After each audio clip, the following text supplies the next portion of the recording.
ਮੇਰੇ ਸੱਸ ਸਹੁਰੇ ਨੇ ਆਪਣੀ ਸੇਵਾ ਲਈ ਇੱਕ ਨੌਕਰਾਣੀ ਰੱਖ ਲਈ। ਉਹ ਜ਼ਿਆਦਾਤਰ ਉਹਨਾਂ ਦੇ ਕਮਰੇ ਵਿੱਚ ਹੀ ਰਹਿੰਦੀ। ਸਵੇਰ ਨੂੰ ਉਸ ਦੀ ਹਾਲਤ ਬਹੁਤ ਖਰਾਬ ਹੁੰਦੀ। ਇੱਕ ਦਿਨ ਉਹ ਚੱਕਰ ਖਾ ਕੇ ਬੇਹੋਸ਼ ਹੋ ਗਈ। ਮੈਂ ਉਸ ਨੂੰ ਡਾਕਟਰ ਕੋਲ ਲੈ ਗਈ। ਜਦੋਂ ਮੈਂ ਉਸ ਦੀ ਰਿਪੋਰਟ ਦੇਖੀ ਤਾਂ ਮੇਰੇ ਤਾਂ ਹੋਸ਼ ਉੱਡ ਗਏ, ਕਿਉਂਕਿ ਨੌਕਰਾਣੀ ਤਾਂ ਮੇਰਾ ਵਿਆਹ ਚੰਗੇ ਘਰ ਵਿੱਚ ਹੋਇਆ ਸੀ। ਮੈਂ ਵਿਆਹ ਕਰਕੇ ਆਪਣੇ ਸਸੁਰਾਲ ਆਈ ਤਾਂ ਸਭ ਲੋਕ ਬਹੁਤ ਚੰਗੇ ਸਨ। ਮੇਰੇ ਸਸੁਰਾਲ ਵਿੱਚ ਮੇਰਾ ਸੱਸ ਸਹੁਰਾ ਅਤੇ ਪਤੀ ਸਨ। ਮੇਰੀ ਨਨਾਣ ਦਾ ਵਿਆਹ ਹੋ ਚੁੱਕਿਆ ਸੀ। ਮੇਰੀ ਸੱਸ ਦਾ ਵਿਵਹਾਰ ਮੇਰੇ ਪ੍ਰਤੀ ਬਹੁਤ ਚੰਗਾ ਸੀ। ਵਿਆਹ ਦੇ ਕੁਝ ਸਮੇਂ ਬਾਅਦ ਮੈਂ ਪ੍ਰੈਗਨੈਂਟ ਹੋ ਗਈ। ਮੇਰੀ ਤਬੀਅਤ ਜ਼ਿਆਦਾ ਠੀਕ ਨਹੀਂ ਰਹਿੰਦੀ ਸੀ। ਥੋੜ੍ਹੇ ਸਮੇਂ ਲਈ ਮੈਂ ਆਪਣੇ ਪੇਕੇ ਚਲੀ ਆਈ, ਪਰ ਜਦੋਂ ਵਾਪਸ ਆਈ ਤਾਂ ਮੇਰੇ ਸਸੁਰਾਲ ਵਾਲਿਆਂ ਨੇ ਇੱਕ ਨੌਕਰਾਣੀ ਰੱਖ ਲਈ ਸੀ। ਉਹ ਬਹੁਤ ਗਰੀਬ ਸੀ। ਉਹ ਜ਼ਿਆਦਾ ਸਮਾਂ ਮੇਰੇ ਸੱਸ ਸਹੁਰੇ ਦੇ ਕਮਰੇ ਵਿੱਚ ਹੀ ਰਹਿੰਦੀ, ਸੌਂਦੀ ਵੀ ਉਹਨਾਂ ਦੇ ਕਮਰੇ ਵਿੱਚ ਹੀ। ਪਰ ਮੈਂ ਇੱਕ ਗੱਲ ਵੱਲ ਗੌਰ ਕੀਤਾ ਕਿ ਜਦੋਂ ਤੋਂ ਉਹ ਸਾਡੇ ਘਰ ਆਈ, ਉਹ ਕਮਜ਼ੋਰ ਹੁੰਦੀ ਜਾ ਰਹੀ ਸੀ।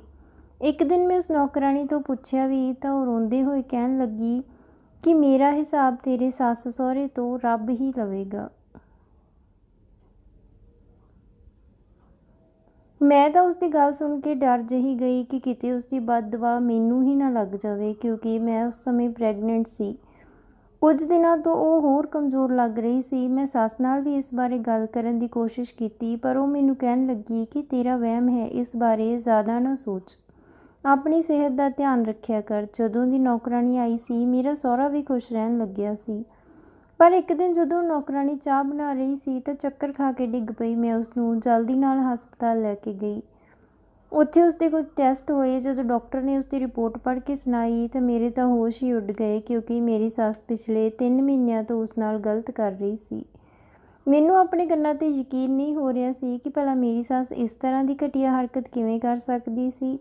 ਮੈਂ ਰਿਪੋਰਟ ਲੈ ਕੇ ਘਰ ਆ ਗਈ ਤੇ ਆਪਣੇ ਪਤੀ ਨੂੰ ਸਾਰੀ ਗੱਲ ਦੱਸੀ ਤਾਂ ਉਹ ਮੇਰੇ ਸੱਸ ਸਹੁਰੇ ਤੋਂ ਪੁੱਛਣ ਲੱਗੇ ਕਿ ਜੋ ਡਾਕਟਰ ਨੇ ਕਿਹਾ ਕੀ ਉਹ ਸਭ ਸੱਚ ਹੈ। ਮੇਰੀ ਸੱਸ ਦੇ ਚਿਹਰੇ 'ਤੇ ਮੁਸਕਰਾਹਟ ਆ ਗਈ, ਪਰ ਉਸ ਵਿੱਚ ਨਮੀ ਸੀ। ਫਿਰ ਮੇਰੀ ਸੱਸ ਸਾਨੂੰ ਆਪਣੇ ਬੀਤੇ ਕੱਲ੍ਹ ਦੀ ਕਹਾਣੀ ਸੁਣਾਉਣ ਲੱਗੀ ਕਿ ਕਿਸ ਤਰ੍ਹਾਂ ਉਹ ਜ਼ਿੰਦਗੀ ਦੇ ਇਸ ਮੋੜ 'ਤੇ ਪਹੁੰਚ ਗਈ ਜੋ ਉਸਨੂੰ ਇਹ ਪਾਪ ਕਰਨਾ ਪਿਆ। ਉਹ ਕਹਿਣ ਲੱਗੀ ਕਿ ਜਦੋਂ ਮੇਰਾ ਵਿਆਹ ਹੋਇਆ ਤਾਂ ਮੈਂ ਆਪਣੇ ਸਸੁਰਾਲ ਗਈ ਤਾਂ ਮੇਰੀ ਸੱਸ ਤੇ ਨਨਾਣ ਨੇ ਮੇਰਾ ਜਿਉਣਾ ਹਰਾਮ ਕਰ ਦਿੱਤਾ। ਮੇਰੇ ਪਤੀ ਸਾਹਮਣੇ ਉਹ ਚੰਗਾ ਬਣਨ ਦਾ ਨਾਟਕ ਕਰਦੀਆਂ। ਮੇਰਾ ਪਤੀ ਵੀ ਹਮੇਸ਼ਾ ਆਪਣੀ ਭੈਣ ਤੇ ਮਾਂ ਦੀ ਹੀ ਸੁਣਦਾ ਸੀ। ਕੁਝ ਸਮੇਂ ਬਾਅਦ ਮੈਂ ਪ੍ਰੈਗਨੈਂਟ ਹੋਈ ਤਾਂ ਡਾਕਟਰ ਨੇ ਮੈਨੂੰ ਬੈੱਡ ਰੈਸਟ ਕਰਨ ਲਈ ਕਿਹਾ, ਪਰ ਮੇਰੇ ਪਤੀ ਦੀ ਗੈਰ ਮੌਜੂਦਗੀ ਵਿੱਚ ਉਹ ਮੈਥੋਂ ਸਾਰਾ ਕੰਮ ਕਰਵਾਉਂਦੀਆਂ, ਜਿਸ ਕਰਕੇ ਮੈਂ ਆਪਣਾ ਬੱਚਾ ਖੋ ਦਿੱਤਾ। ਮੇਰੇ ਪਤੀ ਨੇ ਇਸ ਦਾ ਜ਼ਿੰਮੇਵਾਰ ਮੈਨੂੰ ਹੀ ਠਹਿਰਾਇਆ, ਜਦੋਂ ਕਿ ਇਸ ਦੀ ਜ਼ਿੰਮੇਵਾਰ ਤਾਂ ਮੇਰੀ ਨਨਾਣ ਸੀ, ਜਿਸ ਕਰਕੇ ਮੈਂ ਆਪਣਾ ਪਹਿਲਾ ਬੱਚਾ ਖੋ ਦਿੱਤਾ ਸੀ। ਜਦੋਂ ਮੈਂ ਆਪਣੇ ਪਤੀ ਨੂੰ ਇਹ ਸਭ ਦੱਸਣ ਦੀ ਕੋਸ਼ਿਸ਼ ਕੀਤੀ ਤਾਂ ਉਸਨੇ ਮੈਨੂੰ ਬਹੁਤ ਮਾਰਿਆ ਕਿ ਮੈਂ ਉਸਦੀ ਮਾਂ ਅਤੇ ਭੈਣ 'ਤੇ ਇਲਜ਼ਾਮ ਲਗਾ ਰਹੀ ਹਾਂ। ਮੇਰੀ ਨਨਾਣ ਇਹ ਸਭ ਦੇਖ ਕੇ ਖੁਸ਼ ਹੋ ਰਹੀ ਸੀ। ਕਦੇ ਕਦੇ ਤਾਂ ਉਹ ਮੈਨੂੰ ਦਿਮਾਗੀ ਮਰੀਜ਼ ਲੱਗਦੀ। ਮੇਰਾ ਦੁੱਖ ਸੁਣਨ ਵਾਲਾ ਕੋਈ ਨਹੀਂ ਸੀ।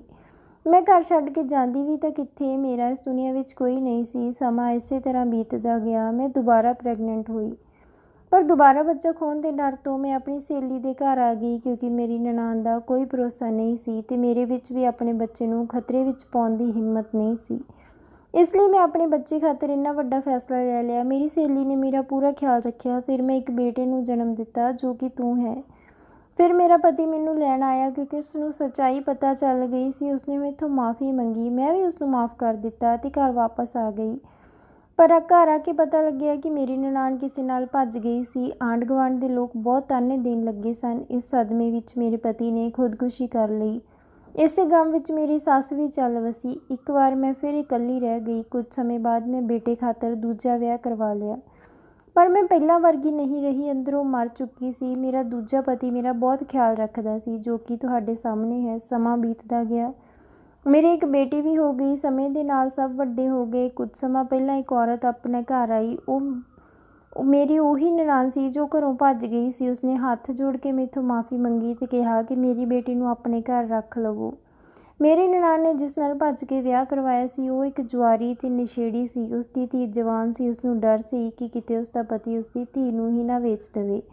ਉਹ ਮੈਨੂੰ ਮੇਰੇ ਪਹਿਲੇ ਪਤੀ ਦਾ ਵਾਸਤਾ ਦੇਣ ਲੱਗੀ। ਇਸ ਲਈ ਮੈਂ ਉਸਦੀ ਧੀ ਨੂੰ ਨੌਕਰਾਣੀ ਬਣਾ ਕੇ ਰੱਖ ਲਿਆ। ਜਿਸ ਨੂੰ ਤੂੰ ਨੌਕਰਾਣੀ ਸਮਝ ਰਿਹਾ ਹੈ, ਉਹ ਤੇਰੀ ਉਸ ਭੂਆ ਦੀ ਕੁੜੀ ਹੈ ਜਿਸ ਨੇ ਮੈਨੂੰ ਬਹੁਤ ਦੁੱਖ ਦਿੱਤਾ ਸੀ। ਮੈਨੂੰ ਉਸ ਔਰਤ ਨਾਲ ਇੰਨੀ ਨਫ਼ਰਤ ਹੈ ਜਿਸ ਨੂੰ ਮੈਂ ਜਿਉਂਦੇ ਜੀ ਕਦੇ ਮਾफ़ ਨਹੀਂ ਕਰ ਸਕਦੀ। ਜੋ ਉਸਨੇ ਮੇਰੇ ਨਾਲ ਕੀਤਾ ਉਹ ਮੈਂ ਕਦੇ ਨਹੀਂ ਭੁੱਲ ਸਕੀ। ਉਸ ਨੂੰ ਦੇਖ ਕੇ ਮੇਰੇ ਜ਼ਖਮ ਫਿਰ ਹਰੇ ਹੋ ਗਏ। ਮੈਂ ਉਸਦੀ ਬੇਟੀ 'ਤੇ ਅਤਿਆਚਾਰ ਕਰਨੇ ਸ਼ੁਰੂ ਕਰ ਦਿੱਤੇ। ਉਸਨੂੰ ਸਾਰੀ ਰਾਤ ਸੌਣ ਨਾ ਦਿੰਦੀ। ਆਪਣੀਆਂ ਤੇ ਪਤੀ ਦੀਆਂ ਲੱਤਾਂ ਦਬਾਉਂਦੀ ਰਹਿੰਦੀ। ਜੇ ਉਹ ਸੌਣ ਲੱਗਦੀ ਤਾਂ ਉਸਦੇ ਮੂੰਹ 'ਤੇ ਥੱਪੜ ਮਾਰਦੀ, ਜਿਸ ਕਰਕੇ ਉਸਦੀ ਇਹ ਹਾਲਤ ਹੋ ਗਈ। ਮੈਨੂੰ ਉਸ ਵਿੱਚ ਆਪਣੀ ਨਨਾਣ ਹੀ ਦਿਸਦੀ। ਕੁਝ ਦਿਨ ਪਹਿਲਾਂ ਮੇਰੀ ਨਨਾਣ ਨੂੰ ਉਸਦੇ ਪਤੀ ਨੇ ਹੀ ਮਾਰ ਦਿੱਤਾ ਤੇ ਆਪ ਉਹ ਜੇਲ੍ਹ ਵਿੱਚ ਹੈ। ਮੇਰੀ ਸੱਸ ਸਿਸਕੀਆਂ ਲੈ ਕੇ ਰੋਣ ਲੱਗੀ। ਸਾਡੀਆਂ ਵੀ ਅੱਖਾਂ ਨਮ ਹੋ ਗਈਆਂ। ਉਹਨਾਂ ਨਾਲ ਜੋ ਅਤੀਤ ਵਿੱਚ ਹੋਇਆ ਉਹ ਗਲਤ ਸੀ, ਪਰ ਹੁਣ ਮੇਰੀ ਸੱਸ ਜੋ ਉਸ ਕੁੜੀ ਨਾਲ ਕਰ ਰਹੀ ਸੀ ਉਹ ਵੀ ਗਲਤ ਸੀ। ਉਹ ਕੁੜੀ ਮੇਰੀ ਸੱਸ ਦੇ ਪੈਰਾਂ ਵਿੱਚ ਬੈਠ ਗਈ ਤੇ ਕਹਿਣ ਲੱਗੀ ਕਿ ਜੋ ਮੇਰੀ ਮਾਂ ਨੇ ਤੁਹਾਡੇ ਨਾਲ ਕੀਤਾ ਉਸ ਵਿੱਚ ਮੇਰਾ ਕੀ ਕਸੂਰ ਹੈ। ਤੁਸੀਂ ਵੀ ਮੇਰੇ ਨਾਲ ਉਹੀ ਸਭ ਕਰ ਰਹੇ ਹੋ ਜੋ ਮੇਰੀ ਮਾਂ ਨੇ ਤੁਹਾਡੇ ਨਾਲ ਕੀਤਾ। ਤੁਸੀਂ ਇੱਕ ਵਾਰ ਮੈਨੂੰ ਤੇ ਮੇਰੀ ਮਾਂ ਨੂੰ ਮਾफ़ ਕਰ ਦਿਓ, ਮੈਂ ਸਾਰੀ ਜ਼ਿੰਦਗੀ ਤੁਹਾਡੀ ਨੌਕਰ ਬਣ ਕੇ ਰਹਾਂਗੀ। ਮੇਰੀ ਸੱਸ ਨੇ ਉਸ ਨੂੰ ਦੇਖਿਆ ਵੀ ਨਹੀਂ ਤੇ ਆਪਣੇ ਕਮਰੇ ਵਿੱਚ ਚਲੀ ਗਈ ਤੇ ਉਸ ਕੁੜੀ ਨੂੰ ਮੈਂ ਆਪਣੇ ਕਮਰੇ ਵਿੱਚ ਲੈ ਆਈ। ਉਹ ਸਾਰੀ ਰਾਤ ਰੋਂਦੀ ਰਹੀ। ਕੁਝ ਦਿਨ ਬਾਅਦ ਘਰ ਦਾ ਮਾਹੌਲ ਬਹੁਤ ਦੁੱਖ ਭਰਿਆ ਸੀ। ਫਿਰ ਮੇਰੀ ਡਿਲੀਵਰੀ ਦਾ ਸਮਾਂ ਆਇਆ ਤੇ ਮੈਂ ਇੱਕ ਬੇਟੇ ਨੂੰ ਜਨਮ ਦਿੱਤਾ। ਸਾਰੇ ਬਹੁਤ ਖੁਸ਼ ਸਨ। ਮੇਰੀ ਸੱਸ ਵੀ ਪੋਤੇ ਨੂੰ ਦੇਖ ਕੇ ਬਹੁਤ ਖੁਸ਼ ਸੀ। ਉਹ ਮੈਨੂੰ ਮੂੰਹੋਂ ਮੰਗਿਆ ਇਨਾਮ ਦੇਣ ਨੂੰ ਤਿਆਰ ਸੀ। ਮੈਂ ਤਾਂ ਉਹਨਾਂ ਤੋਂ ਇੱਕ ਹੀ ਚੀਜ਼ ਮੰਗੀ ਕਿ ਉਸ ਕੁੜੀ ਨੂੰ ਆਪਣੇ ਘਰ ਵਿੱਚ ਧੀ ਦਾ ਦਰਜਾ ਦੇ ਦਿਓ। ਪਹਿਲਾਂ ਤਾਂ ਮੇਰੀ ਸੱਸ ਹੈਰਾਨ ਹੋ ਗਈ, ਪਰ ਫਿਰ ਉਹ ਸਾਡੇ ਕਹਿਣ 'ਤੇ ਮੰਨ ਗਈ। ਹੁਣ ਉਹ ਮੇਰੇ ਪਤੀ ਦੀ ਭੈਣ ਬਣ ਕੇ ਰਹਿਣ ਲੱਗੀ। ਕਈ ਵਾਰ ਸਾਡੀ ਨਫ਼ਰਤ ਇੰਨੀ ਵੱਧ ਜਾਂਦੀ ਹੈ ਕਿ ਅਸੀਂ ਬੇਕਸੂਰ ਨੂੰ ਬਹੁਤ ਤਕਲੀਫ ਪਹੁੰਚਾ ਦਿੰਦੇ ਹਾਂ।